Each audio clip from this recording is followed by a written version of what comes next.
एक बार की बात है, शहर में राजू नाम का एक बड़ा ही शातिर चोर रहता था। उसने पूरे शहर में आतंक मचाकर रखा हुआ था। कोई भी उस चोर को पकड़ नहीं पा रहा था। एक दिन की बात है जब राजू चोर रात के वक्त एक घर में घुस गया। घर में बहुत ही अंधेरा था और कुछ भी दिखाई नहीं दे रहा था। चोर चुपके से सीढ़ियों के रास्ते से ऊपर गया और चेक करने लगा कि आसपास कोई है तो नहीं। जैसे ही उसने देखा कि घर में सब सो रहे हैं, वो सीधा तिजोरी के पास गया और उसने वहां से सारे गहने और पैसे निकाल लिए। अरे वाह, यहाँ तो बड़ा ही माल है। इस बार मैंने बड़ा सही हाथ मारा है। अब तो मैं माला माल हो जाऊंगा।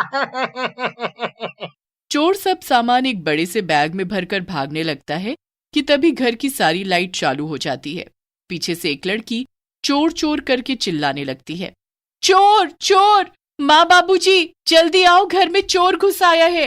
रीना की आवाज सुनकर उसके माता पिता दौड़ते हुए आते हैं। चोर को कुछ समझ नहीं आता कि अब वो कहां से और कैसे भागे। ये सामान यहीं रख दो और यहाँ से भागने की कोशिश भी मत करना। आज तक मुझे कोई नहीं पकड़ पाया, तो तुम क्या चीज हो? तुम्हें पता नहीं कि मैं कौन हूँ, इसीलिए अच्छा होगा कि वही करो जो मैं बोल रहा हूँ। अच्छा, ऐसा है क्या? इतना कहते ही चोर अपनी जेब से चाकू निकालकर रीना के गले पर रख देता है। बाबूजी, माँ, मुझे बचाओ, प्लीज मुझे बचाओ। अब चुपचाप दोनों मेरे रास्ते से हट जाओ, वरना अच्छा नहीं होगा। हाँ, तुम मेरी बेटी को छोड़ दो, समझे? अपनी बेटी चाहिए या पैसा, सोच लो। तू चिंता मत कर बेटी, मैं तुझे कुछ भी नहीं होने दूंगा। छोड़ दे हमारी बेटी को, उसकी कल शादी है, ऐसा मत करो। अरे वाह, तभी मैं कहूँ कि घर में इतना सोना और पैसा, अब समझ आया। चलो, मेरे लिए तो अच्छा हुआ। तुम ले जाओ सब कुछ, पर मेरी बेटी को छोड़ दो। रीना के माँ बाबूजी एक तरफ हो जाते हैं और चोर को जाने का रास्ता दे देते हैं। चोर चारों तरफ ध्यान देता हुआ वहां से जाने लगता है और जैसे ही वो घर के मेन डोर को पार करने लगता है कि तभी रीना के बाबूजी उस चोर को पकड़ लेते हैं। आज तू बच नहीं पाएगा, तूने जाने कितनों के घर लूटे हैं, अब ये तेरी आखिरी चोरी होगी। तेरी इतनी हिम्मत, तू मुझे पकड़ेगा? तुझे तो मैं अभी बताता हूँ। दोनों के बीच हाथापाई हो जाती है। रीना और उसकी माँ दूर खड़ी बस चिल्लाती रहती हैं। चोर के हाथों में चाकू होता है और रीना के बाबूजी के हाथों में खुद को बचाने के लिए कुछ भी नहीं होता। चोर बार बार चाकू से उन पर हमला कर रहा होता है और आखिर में चाकू रीना के बाबूजी के पेट में घुस जाता है। बाबूजी! रीना और उसकी माँ जल्दी से भागती हैं। रीना के बाबूजी खून से लथपथ नीचे पड़े आखिरी सांस ले रहे होते हैं। आपको कुछ नहीं होगा, रीना, जल्दी एम्बुलेंस को बुलाओ। नहीं, अब मैं नहीं बचूंगा। तुम रीना की शादी अच्छे से करना। नहीं बाबूजी। इतना कहते ही उसके बाबूजी मर जाते हैं। चोर वहां से भाग जाता है और एक पल में घर में मातम छा जाता है। अगले दिन रीना की शादी होती है, पर जब ससुराल वालों को तय की गई रकम और गहने नहीं मिलते तो वो शादी तोड़कर चले जाते हैं। रीना और उसकी माँ अकेले बैठे खूब रोते हैं। अब क्यों चले गए बाबूजी? देखो उस चोर की वजह से क्या हो गया। उसने हमारी जिंदगी बर्बाद कर दी, हमारे घर की सारी खुशियां छीन ली। रीना के बाबूजी कोई मामूली आदमी नहीं बल्कि एक जेलर होते हैं और इस बात का उस चोर को अंदाजा भी नहीं होता। मरने के बाद वो भूत यानी भूतिया जेलर बन जाते हैं और उस चोर को ढूंढने लगते हैं। मैं उस चोर को नहीं छोड़ूंगा। पहले मुझे मारा, फिर मेरी बेटी की शादी टूटी और जाने कितने लोगों के साथ उसने बुरा किया। अब वो पछताएगा, बहुत पछताएगा। भूतिया जेलर उस चोर की तलाश में हर रात यहाँ से वहां भटकता रहता है। आखिर में उसे एक रात वो चोर दिख जाता है। हाँ, आखिर मिल ही गया मुझे आज ये चोर। अब मैं इसे नहीं छोड़ूंगा। अब तो तेरी जिंदगी के उल्टे दिन आ गए। भूतिया जेलर उस चोर के पास जाता है और उसकी गर्दन पकड़ लेता है। चोर मुड़कर देखता है तो उसे कोई दिखाई नहीं देता और वो हवा में लटका होता है। कौन कौन है यहाँ? अरे कोई बचाओ मुझे, बचाओ! चोर के चिल्लाने की वजह से सब लोग बाहर आ जाते हैं, पर वो उसे बचाने की जगह उसे पकड़ लेते हैं। अरे ये तो वही चोर है जिसने लोगों के घर बर्बाद कर डाले और आज तक किसी के हाथ नहीं आया। इसने तो अभी एक जेलर को भी मार डाला।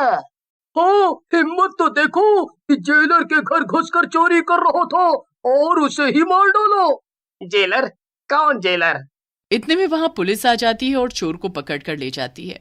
अब चोर को जेल में बंद कर दिया जाता है। चोर पूरी रात सोने की कोशिश करता है पर ठीक से सो ही नहीं पाता। उसे बहुत ठंड लग रही होती है और जब जब वो कंबल ओढ़ता है तभी भूतिया जेलर उसका कंबल खींच देता है। बार बार उसके साथ यही होता रहता है और ऐसा करते करते ही सुबह हो जाती है। सुबह सबको एक साथ उठकर नहाने जाना पड़ता है। सारे कैदी लाइन लगाकर अपनी बारी का इंतजार करते हैं। जैसे तैसे राजू चोर का नंबर आता है। वो अंदर जाकर अपने साबुन लगाता ही है कि बस भूतिया जेलर आकर पानी बंद कर देता है। चोर अपनी आंख ही नहीं खोल पा रहा होता और पीछे खड़ा जेलर भूत बड़ा खुश हो रहा होता है। चोर बड़ी मुश्किल से वहां से जैसे तैसे बाहर आता है और उसके बाद तो उसके साथ बहुत ही बुरा होता है।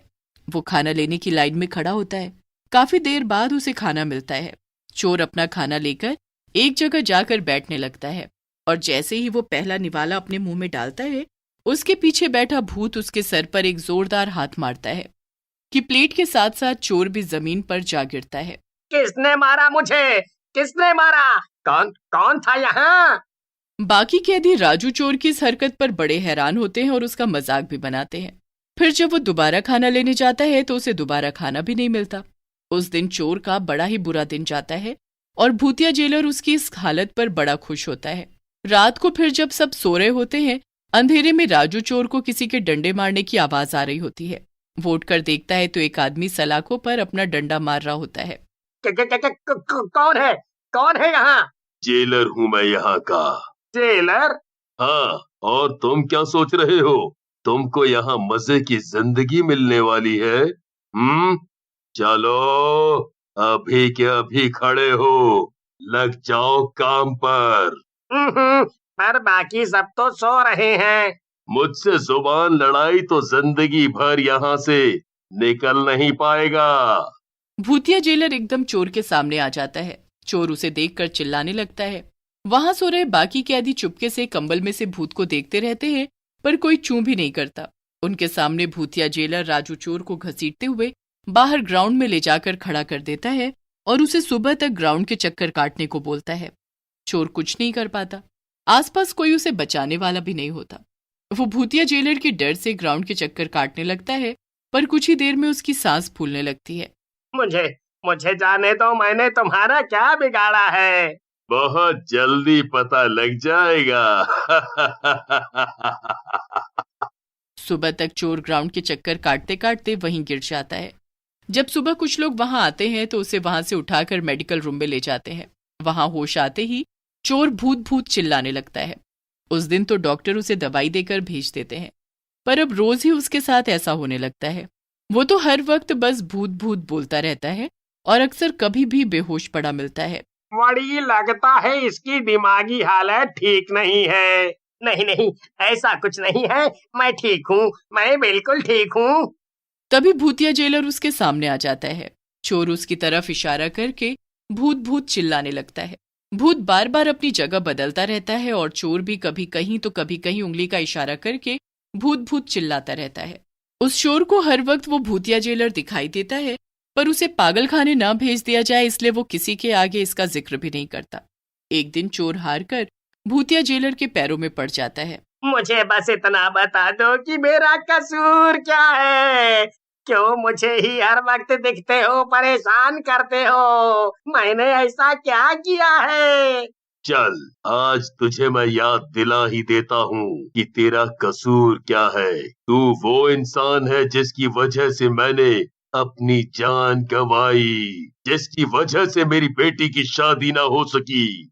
मैं वही हूँ जिसके पेट में तूने चाकू मारा था। क्या तुम वही हो? क्या तुम जेलर थे? मुझसे गलती हो गई। मैंने बहुत लोगों का बुरा किया और भगवान मुझे उसी की सजा दे रहा है।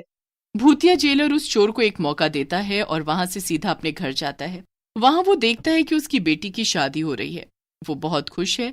यही देखकर भूत की आत्मा को शांति मिल जाती है और वो अपनी बेटी को आशीर्वाद देकर वहां से चला जाता है। उसके बाद चोर भी अपनी सजा काटकर कभी दोबारा चोरी नहीं करता।